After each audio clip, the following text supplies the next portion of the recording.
Donc salut, alors là, une petite vidéo pour vous donner un point sur ma rééducation et pour comprendre la situation. Donc comme je vous avais expliqué, j'avais pris 30 kilos nati et 30 kilos avec très peu de produits. Donc vous pouvez voir ma photo sur Instagram. C'est là où j'ai eu mon meilleur niveau, d'accord.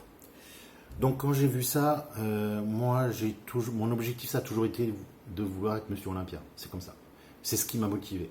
T'as des gens qui sont motivés pour baiser des meufs, afficher leur richesse, avoir des voitures, brouter des minous, soulever des meufs. Bon, bref, chacun sa motivation. Tu vois. Moi, ce qui m'a toujours motivé, c'est ça. C'est d'être Monsieur Olympia. Et on peut dire ce qu'on veut, mais c'est ce qui m'a permis de passer de SDF à ce que je suis aujourd'hui. Voilà. Donc, quand on me dit c'est impossible, bah non, pour moi, rien n'est impossible. Je suis passé de SDF à directeur européen de Sinob, sans formation, je n'ai pas de diplôme, rien. J'ai étudié, j'ai travaillé. Donc, quand on me dit c'est pas possible, bah non, désolé. Dans la vie, tout est possible, il faut se donner les moyens. Donc voilà. Quand j'étais jeune, j'avais souffert d'une scoliose et on m'a prétendument dit que j'avais une jambe plus courte. Bon. Du coup, on m'a fait porter pendant des années une talonnette. Donc je vais vous la montrer. Voilà, cette talonnette-là. On m'a fait porter ça pendant des années. D'accord. D'ailleurs, vous pouvez voir à quel point elle est déformée. Voilà. Voilà. Vous voyez. Voilà. Donc, ce qui s'est passé, c'est qu'avec les années, j'ai développé des pathologies. Et cette talonnette, en fait, j'en avais pas besoin. Quand je suis arrivé ici en Turquie, j'ai vu des médecins. Et les mecs, ils m'ont mesuré les jambes et ils m'ont dit non, monsieur, en fait, vous n'en avez pas besoin. Ce qui s'est passé, c'est que pendant cette période en France, j'ai souffert de plusieurs problèmes, douleurs au niveau des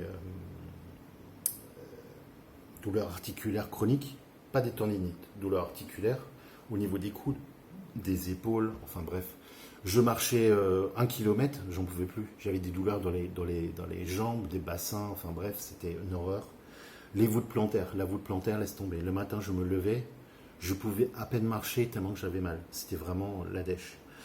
Ce que ça a provoqué, en fait, j'ai travaillé en unilatéral assez tôt, sentant qu'il y avait un problème à quelque part. Ce qui m'a sauvé et ne m'a pas donné de pathologie hyper grave entre guillemets, d'accord. Néanmoins, en fait, ce qui s'est passé, c'est que mon physique, à partir de la photo que vous avez vue sur Instagram, a commencé à se dégrader. C'est-à-dire que je souffre d'une compression au niveau du bassin, là où je portais la talonnette. J'ai commencé à souffrir de dysémétrie musculaire comme relativement importante. Donc du coup, depuis janvier, je suis en rééducation et ça fait depuis 4 semaines seulement que je commence à de nouveau progresser physiquement et à me sentir mieux quand je m'entraîne. C'est-à-dire que, par exemple, entre le côté gauche et le côté droit, ça commence de nouveau à pouvoir travailler ensemble sans que je sens que je tire plus d'un côté ou de l'autre. Et mon corps est en fait en train de se... Quand j'étais avant janvier, entre guillemets, j'étais un peu comme ça. Voilà, j'étais comme ça. Là, en fait, tout commence à se redresser. J'ai aussi au niveau de mes abdos, obliques, etc. En fait, les muscles sont totalement fermés. Au niveau des hanches aussi, j'ai des problèmes. Ça a aussi causé une hyperlordose, donc ça c'est pareil. Donc il y a toute une rééducation à faire que je suis en train de faire et j'espère que d'ici la fin d'année, je serai de nouveau apte à pouvoir m'entraîner à ma façon, celle de Dorian Yates et celle qui m'a permis de prendre 60 kilos. Et si j'arrive à le faire, je vais fermer la gueule à tout le monde et reprendre là où je m'étais arrêté. Donc voilà, donc ce qui est important, où je veux mettre le doigt dessus aussi, c'est j'ai vu des médecins français, mais en fait ils ont fait un travail de sagouin. Eux en fait ils m'ont dit très bien, on vous fait une radio de la hanche, ok, et ça suffit. Alors qu'ici en Turquie ils m'ont carrément mesuré les jambes. Et tout ça pour faire une économie. Et je me suis plaint à plusieurs médecins. Ils m'ont dit ouais c'est normal, vous avez une talonnette. Bon bref. Tout ça pour vous dire que la santé, c'est hyper important. Il ne faut pas se fier juste à un seul diagnostic. D'accord? Il faut faire très attention. Même les médecins peuvent se tromper. D'accord? Donc, quand vous prenez des produits ou quoi que ce soit, ne prenez pas à la légère. Ou genre, mon pote m'a dit, chez lui ça s'est bien passé, non, non, non. Alors ça, je peux plus l'entendre ça. Ah, chez mon pote, le protocole, il s'est... Non, non, non, c'est pas comme ça que ça se passe, c'est de la médecine. Et si même les médecins se trompent, il faut aller jusqu'au bout du raisonnement quand vous voulez dire safe. Quand j'ai eu un mec tout à l'heure, il me dit, ouais, je vais prendre une cure orale seulement, une petite dose. Je prends une protection contre l'oestrogène et le foie. Non, mais non, c'est pas comme ça que ça... C'est aller jusqu'au bout. C'est pas mal comme protection.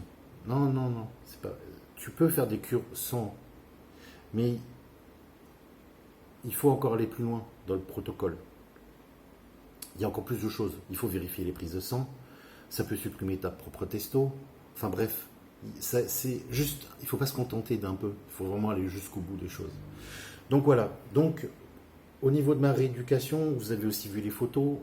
Je travaille toutes les semaines avec un spécialiste des massages et qui est kiné aussi, ostéopathe. Enfin, il a des diplômes par-dessus la tête. Donc, je fais le cupping, le massage Cranston. Voilà. Moi, tout ce que j'espère, c'est pouvoir récupérer ma capacité à m'entraîner à haute intensité. Et là, on va regarder ce que ça pourrait donner. Donc voilà. Et encore une fois, la détermination, c'est la clé en fait. Voilà. Tout est possible dans la vie, il faut se donner les moyens. Donc merci beaucoup. Si vous avez des questions, peut-être par rapport à de la rééducation ou des choses comme ça, n'hésitez pas. J'ai tout essayé quasiment. Donc voilà, je vous dis à bientôt. Bye bye.